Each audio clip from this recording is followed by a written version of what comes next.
Hello বন্ধুরা, আমি অনু update with অনু চ্যানেলে তোমাদের স্বাগত। আমি চলে এসেছি গৃহপ্রবেশ সিরিয়ালের আপডেট নিয়ে। গৃহপ্রবেশ সিরিয়ালে তো দেখা যাচ্ছে যে আমাদের শুভকে ডাক্তার দেখিয়ে আনে, শুভকে রেস্টে থাকতে বলেছে, কিছুদিন পর ইউএসজি হবে। এখন তার শাশুড়ি মা ঠিক করেছে শুভকে দিয়ে বাড়ির আর কোনো কাজ করাবে না, শুভ শুধু রেস্ট করবে, খাবার দাবার সব ওর সামনে চলে আসবে, ওর কিছু চিন্তার নেই। ওকে আর এই বাড়িতে এখন শুধুমাত্র সেবন্তীর রাজত্বই চলবে, সেবন্তী যা যা বলবে তাই তাই করতে হবে। শুভ বুঝতে পারে যে তার শাশুড়ি মা তাকে এই সংসারের থেকে দূরে রাখতে চাইছে, তাই এই সমস্ত কিছু প্ল্যান করছে। তবে আমিও এমন ভাবে জব্দ করব, দেখি কতদিন শাশুড়ি মা এই বাড়িতে রাজত্ব চালাতে পারে। এইদিকে সমিত শুভকে ডেকে বলে তার ভালোবাসার কথা, যে সে তুলিকে ভালোবেসে ফেলেছে, সে একটা কাজে বাইরে যাচ্ছে, কিন্তু তুলিকে ছাড়া সে থাকতে পারবে না, বাড়ির সবাইকে যাতে মানায়। শুভ বলে আমার এতে কোনো আপত্তি নেই, কিন্তু আমার মতো তুলিকেও কিন্তু ফেস করতে হবে সমিত, তোকে কিন্তু পাশে থাকতে হবে। আর তুলি রাজি? এই সমস্ত কিছু তুলির সাথে শেয়ার করেছিস? সমিত বলে এখনো তো সে প্রপোজ করেই উঠতে পারেনি, আর কি শেয়ার করবে। শুভ বলে যাওয়ার আগে তুলিকে কিন্তু তোর ভালোবাসার কথাটা বলে ফেলবি। এইদিকে তো স্টেফানি দিদিকে আমাদের শুভ ছুটি দিয়ে দিয়েছে দুদিনের জন্য, আর দুদিনের জন্য এই বাড়ির কাজ করবে তার 3 শাশুড়ি, মানে তার নিজের শাশুড়ি আর 2 কাকি শাশুড়ি। শুভ তো সকাল সকাল ঘুম থেকে উঠে গেছে, পুজো পাঠ করে নিয়েছে, স্নান করেছে, এরপর তো তার চায়ের দরকার, তাই সকাল সকাল বাড়ির 3 শাশুড়িকে তুলে দেয়। এরপর বলে চা বানাতে।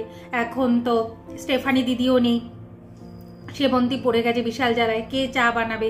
ঠিক আছে, পূর্বী গেছে চা বানাতে, চা বানিয়ে আনলে এখন শুভ বলে না আমার আর চা ভালো লাগছে না, আমার এরপর কফি চাই। এরপর আবার গেছে পূর্বী কফি বানাতে।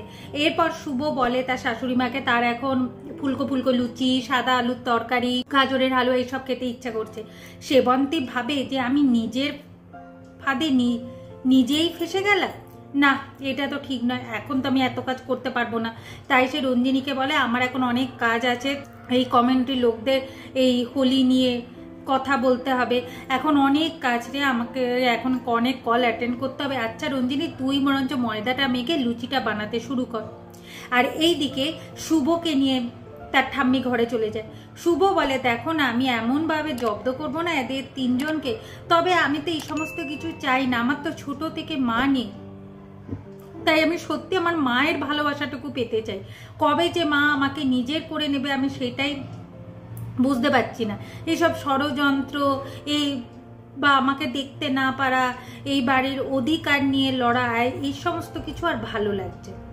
আগামী পর্বে দেখা যাচ্ছে শুভ রঞ্জিনীকে বলে তার স্যুপ খেতে ইচ্ছা হয়েছে, রঞ্জিনী স্যুপ করে নিয়ে আসে, শুভ ইচ্ছাকৃতভাবে স্যুপটা মাটিতে ফেলে দেয় আর তার শাশুড়ি মাকে দিয়ে ঘর পরিষ্কার করে। এই সমস্ত কিছু সে করতো না, কিন্তু কি করবে, শাশুড়ি মাকে জব্দ করতে হলে তো এগুলো করতেই হবে। এভাবেই আজকের পর্বটা শেষ হয়ে যাচ্ছে। আশা করি আজকের পর্বটা তোমাদের ভালো লাগবে।